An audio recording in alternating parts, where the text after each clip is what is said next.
I'm doing my research topic on vaccines, and I'm just going to give a little bit of a backstory of kind of why I chose this topic.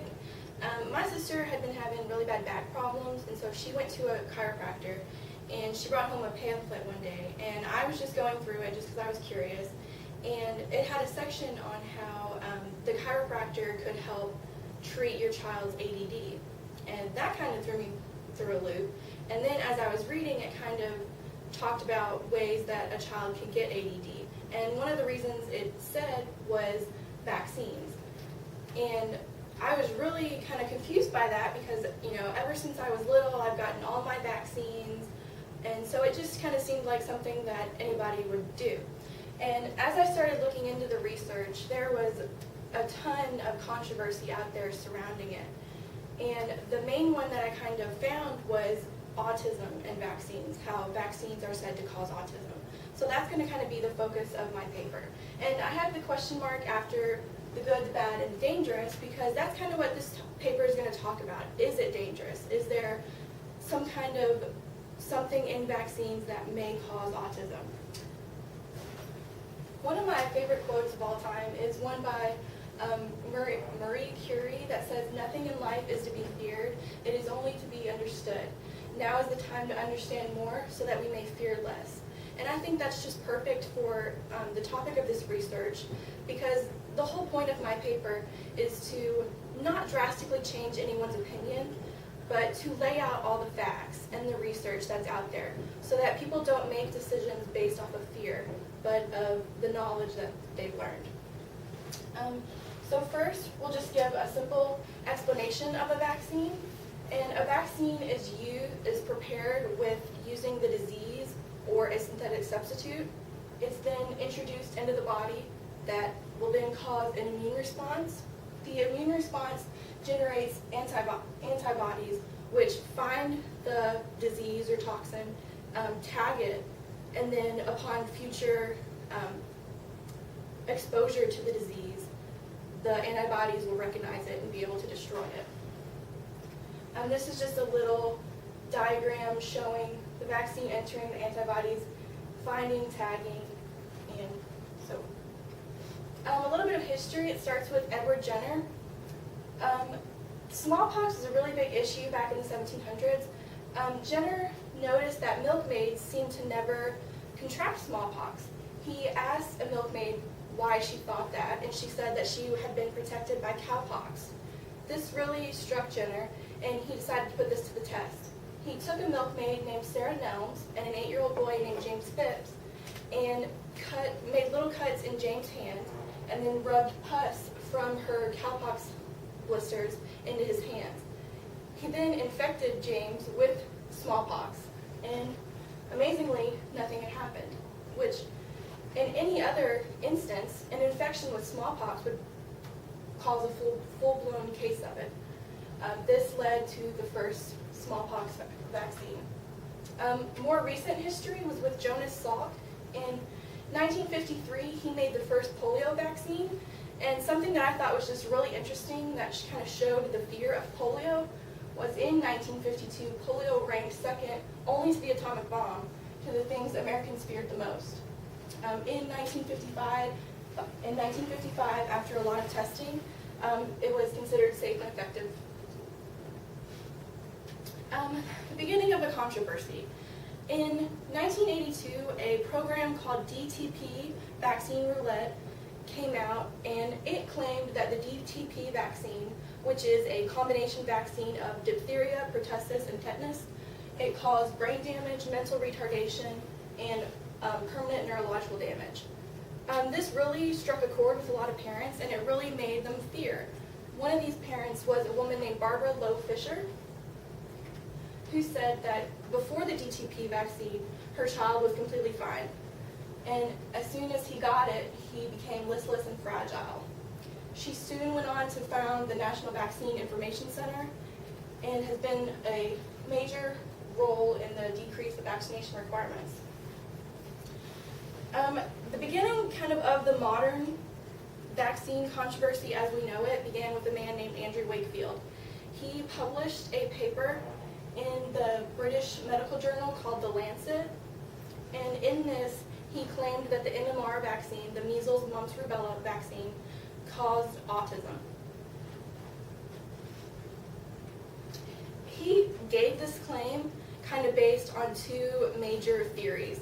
He said that the measles component of the MMR vaccine implanted into the lining of the gut and caused leaky gut, which allowed kind of into the opioid excess theory, that with the leaky gut, toxins, bacteria, opioids, drugs can leak out of the intestines into the bloodstream, make its way to the brain, cross the blood-brain barrier, and cause autism. There was a lot of problems with Wakefield's paper, however, one of the main being his data collection.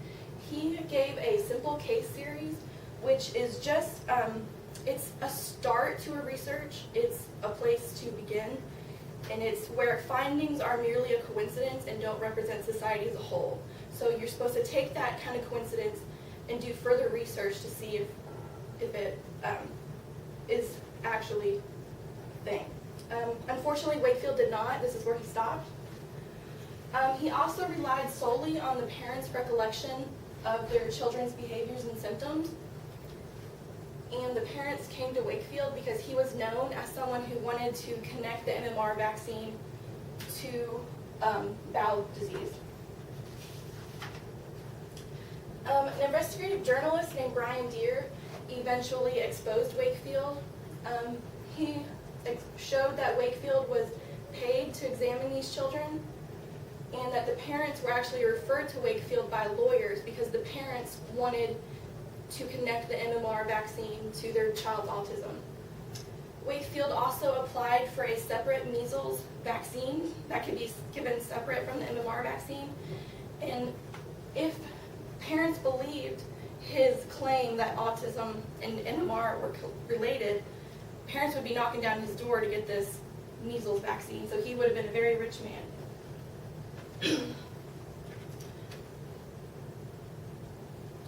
Eventually, after Brian Deere exposed Wakefield, 10 of his co-authors on this paper detached themselves, and then eventually Andrew Wakefield himself recanted his findings, and he was eventually taken off of the medical registry.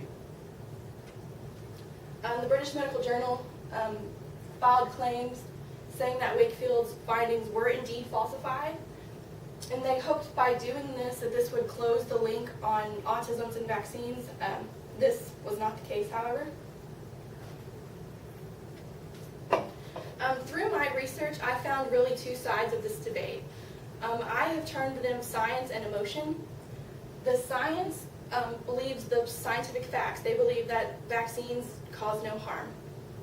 The emotion is a lot of parents who believe that their child had been harmed, and a lot of people, including some doctors and researchers, who believe the parents' stories, or not stories, but claims. Just a brief history on autism. It was first recognized as a disorder in 1943 by Dr. Leo Kanner. He saw children who did not represent or show the normal patterns of schizophrenia, which was what most children were diagnosed with back then. He received a letter from a father that described behavioral details of this boy named Donald, which are very similar to symptoms of autism today, such as happiest when he was alone, he liked spinning toys, etc. CDC did a report in March of 2012 showing that autism had risen by 78%. So the question now is, why has there been such an increase? That can be answered with better diagnosis, broader diagnoses, better awareness, and a whole lot of we don't know. Which the question that this research article, or I'm sorry, my research asks is, could it be vaccines? 4 hypotheses have come to try to explain the connection between autism and vaccines, and we'll go over each one of these just briefly. We did already talk about the MMR vaccine, the leaky gut leading to toxins pouring out of the intestines into the blood, crossing the blood-brain barrier. After Wakefield's findings, even though the British Medical Journal had already said that it was false and everything like this, even after Wakefield recanted, there were still parents who believed very strongly that their child had been affected because of their bowels. One parent, Karen Proser, said that she believes 100% that it was his bowel that caused his autism. And she made the point of saying that bowels don't just become inflamed. Something had to happen. And in her opinion, it was the MMR vaccine that caused his bowel. The science, however, wasn't going for Wakefield's paper. They said, as we already talked about, his data collection and his sample were flawed. They also had, before the publication, they had CDC vaccine specialists evaluate Wakefield's findings, and they said that they saw not much to be in the paper. They didn't understand why the Lancet was going to publish it. Several other studies had been done to try to either prove or disprove Wakefield's theory. Unfortunately, no other studies were able to confirm Wakefield's theory. The next hypothesis was based off of something called thimerosal, which is a sterilizer that's used in vaccines. It is a ethyl mercury derivative and about 50% mercury by weight. Now, the word mercury itself is just scary. You're not supposed to be near mercury. If you break a mercury thermometer, you go tell your teacher immediately. So why is it okay to inject a child with a mercury derivative? Well, that was the question. So the FDA sent out their Center for Biological Evaluation and Research to compare the ethyl mercury to what we know mercury, which is methyl mercury. They found that if a child sticks to the recommended vaccine schedule, they get about 187.5 micrograms of thimerosal in the first 6 months of life. Now, to me, that sounds like a lot, but they really didn't know. They had no idea what these numbers meant. Was that dangerous amounts? They weren't sure. So just to be sure, they decided to take the thimerosal out of most of the vaccines. As I said before, mercury is dangerous. You're not supposed to come into contact with it. And so the parents who believed that their child had been harmed by the mercury in vaccines formed something called the Mercury Moms, which eventually went on to form Safe Minds, which stands for Sensible Action for Ending Mercury-Induced Neurological Disorders. This group published a paper called Autism, a Novel Form of Mercury Poisoning, and in that they compared biological traits of autism and mercury poisonings. And so to the emotion, this was their scientific hard facts. They had research showing autism characteristics, mercury characteristics, and they were the same. Of course, though, the science had a different opinion, and some of the symptoms that they had described as characteristics of both autism and mercury, the science simply said those are characteristics of childhood, such as temper tantrums, diarrhea, sleep difficulties. They also did not discuss the differences between ethyl mercury and methyl mercury. And not a lot was known, but it was known that they were different. And they also did not include a single instance in which detectable levels of mercury were found in an autistic child, and to the science this was very important. Again, like Wakefield's paper, there was a lot of studies done to try to prove or disprove the connection. And again, none were able to show the connection. The immune system. Again, a vaccine is a disease introduced into the body. And you're not supposed to be around someone with the common cold because you can come into contact with it. So why would it be okay to inject a disease into someone and hope that it's okay? Well, that's kind of the question. In the womb, the child is in a completely sterile environment. But as soon as the child is born, it's introduced to thousands and thousands and thousands of bacteria, diseases, toxins all in the air. And according to the Children's Hospital of Philadelphia, the vaccines that we give are just a drop in the ocean compared to the environmental factors they come into contact with every day.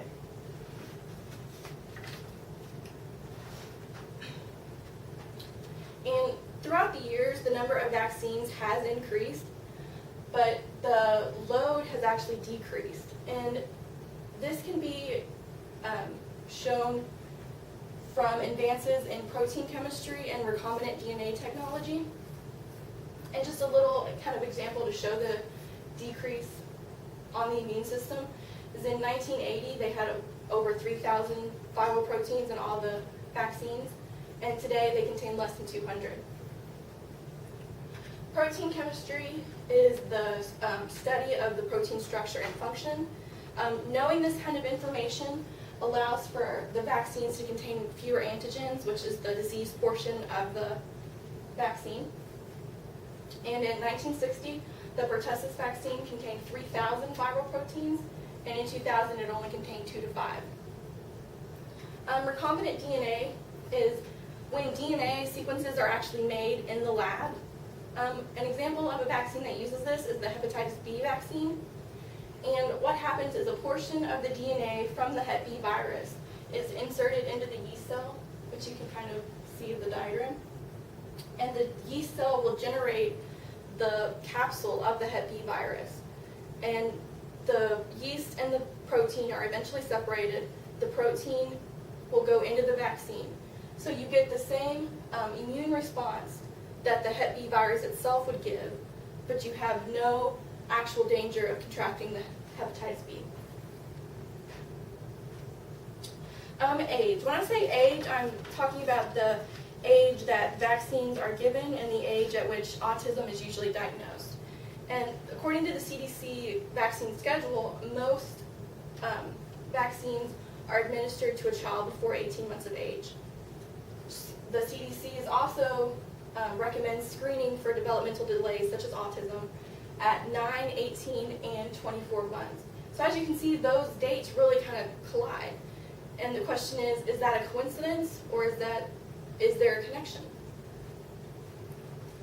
One way to kind of get past the age and the immune system is the schedule, because the CDC and AAP schedule it really is kind of compact. You have a lot of vaccines that you're taking at a time, or a lot before 18 months of age. Dr. Sears is someone who he has created an alternative schedule. His schedule gives no more than 2 vaccines at a time. The most important vaccines are given first, which means the diseases that are most dangerous to children, their vaccines are given first. And then only live virus vaccines are given 1 at a time. On the bottom is Dr. Sears' alternative vaccine schedule, and the top is the CDC recommended schedule. And you can see that it's much more spaced out. Until you see 2 months of age, you get, I think, 5 vaccines according to the CDC. There are flaws, as there are in anything though. Dr. Paul Offit says that Dr. Bob does not tell parents why the CDC has their schedule. He says that vaccines are given very early so that the child can build up their own immunity. It's kind of why I've always heard since when I was little, you want to go play in the dirt. Because if you stay inside all the time, you're not going to be able to build up your own immunity to things.